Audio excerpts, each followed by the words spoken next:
కేసీఆర్ గారు హాజరు కావాలని చెప్పేసి నోటీస్ వచ్చిన తదుపరే ఈ రాష్ట్రంలో ఉన్నటువంటి అందరూ కేసీఆర్ గారు సమాధానం చెప్పాలి. నువ్వు అటెండ్ అవుతావా లేదా, నువ్వు బయటకు రావు, నువ్వు సమాధానం చెప్పలేవని చెప్పేసి అంటే ఇవాళ దానికి ధీటుగా నేను న్యాయ వ్యవస్థని గౌరవిస్తా, న్యాయం ముందు జరిగింది చెప్తా అని చెప్పేసి కేసీఆర్ గారు భారీ ఎత్తున ఇక్కడికి వచ్చి ఈరోజు ఇక్కడ అటెండ్ కాబోతున్నారు.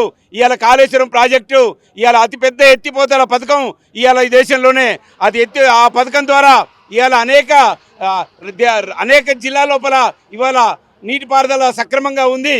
ఇవాళ దాన్ని ఏదో మనం ఇల్లు కట్టుకుంటేనే ఒక తప్పో ఒప్పో ఒక రూమో ఒక స్లాపో పోతే దాన్ని సవరించి కట్టుకుంటాం.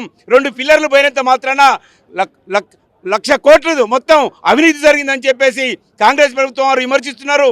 కానీ ఈ సందర్భంగా ఒకటే విషయం అర్థం చేసుకోవాలి, కేసీఆర్ అనేవాడు ఇక్కడ పుట్టకపోతే ఈరోజు తెలంగాణ వచ్చేదా? తెలంగాణ రాకపోతే నువ్వు ముఖ్యమంత్రి అయ్యేవాడా? తెలంగాణ ఇచ్చింది కాంగ్రెస్, కేసీఆర్ ఎవరంటున్నారు? తెలంగాణ కాంగ్రెస్ ఇవ్వలేదు. కేసీఆర్ పోరాట ఫలితంగా తల వంచి కేసీఆర్ పోరాటానికి తల వంచి దిగి వచ్చి ఆ రోజు ఉన్నటువంటి కాంగ్రెస్ ప్రభుత్వం గత్యంతరం లేక ఆ రోజు ఇచ్చింది. ఆ ప్రభుత్వం ఇవ్వడం వలనే ఇవాళ కేసీఆర్ గారు తెలంగాణ దేవడం వలనే ఇవాళ రేవంత్ రెడ్డి ముఖ్యమంత్రి అయ్యిండు.